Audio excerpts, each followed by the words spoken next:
Пред нас е предлог законот за измени и допълнување на закон на буџетите, во кој бараме фискалната стратегија, кој е стратешки документ кој се носи за период од 3 години, наместо да се разгледува во Собранието на Република Македонија, за неја да се одлучува во Собранието на Република Македонија. Во дискусиите кои што ги има моите колеги, претходните дискутанти, набројавме доста аргументи зашто тоа треба да биде така. Не наидовме на сенс кај пратениците од владеачкото мнозинство, меѓутоа јас ќе се обидам да сето тоа го аргументирам. Зошто има потреба од носење на ваквиот закон? Потребата од носењето на ваквиот закон е од две причини. Поучени од минатото се поставува прашање дали имаме зголемен буџетски дефицит секоја година во однос на тоа што е проектирано. Одговорот е да. Во излагањето колегата Маријанчо кажа дека во изминатите години секоја година буџетскиот дефицит е поголем од она што е планирано и тоа го гледаме при извршувањето на буџетот, тоест во завршните сметки. И сега се поставува прашање, што значи зголемен буџетски дефицит од она што е планирано? Тоа значи дека граѓаните на Македонија се уште повеќе задолжени на крајот на фискалната година. Второ прашање е дали некој одговара за вака зголемениот буџетски дефицит. Одговорност не постои никаква, ни кривична, ни морална одговорност. Во најмала рака, министерот за финансии треба да се даде оставка одмах после разгледувањето на завршната сметка и ако се констатира дека има поголем обем на буџетски дефицит од тоа што е планирано.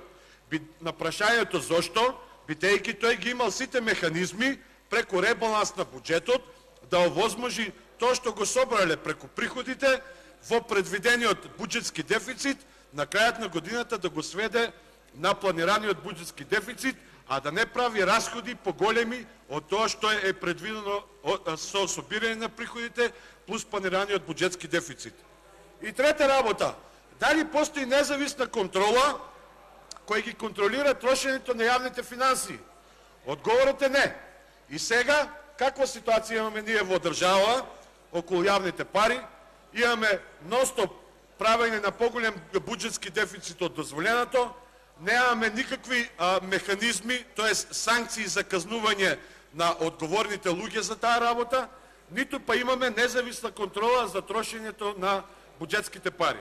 Токму со овој закон се сака да се постигне сето тоа, да се стави еден вид контрола на сите овие три фактори кои доведуваат до нагло зголемување на јавниот долг на Република Македонија. Тоа е нешто што не го вели само опозицијата во Република Македонија, тоа го велат сите релевантни фактори.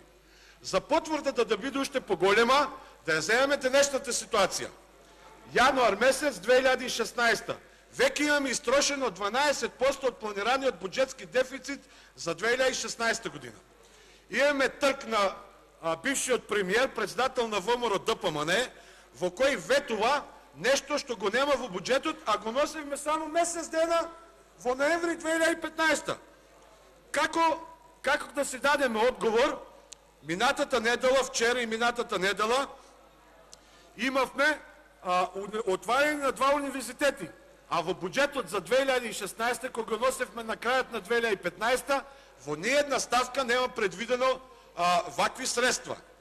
Значи, сето ова покажува дека буџетот и не е толку битен, буџетот е нешто кое се носи само како рамка, меѓутоа нова влада во преден план е трошењето на парите и на крајот сето тоа произлегува од правење на поголем дефицит од оно што е планираното, а законските решенија овозможуваат никој за тоа да не биде казнен, ни кривично, а најмалку да има одговорност.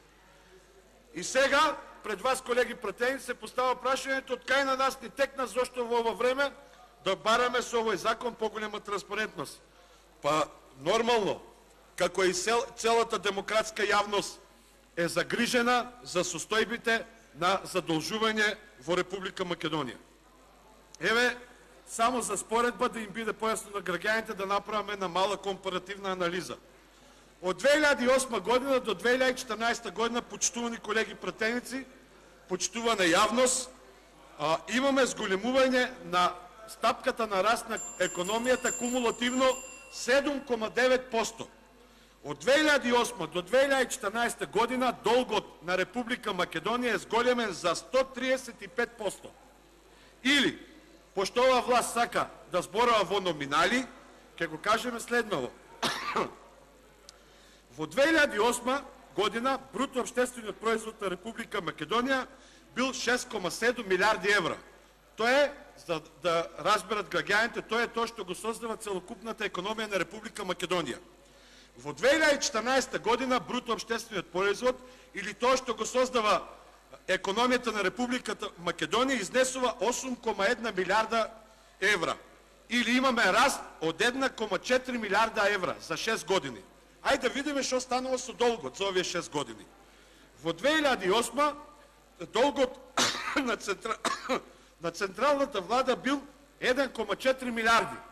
Во 2014 долгот на централната влада бил 3,4 милиарди. Имаме зголемување на долгот на централната влада за 2 милиарди. А во истиот период имаме зголемување на вкупната македонска економија за 1,4 милиарди.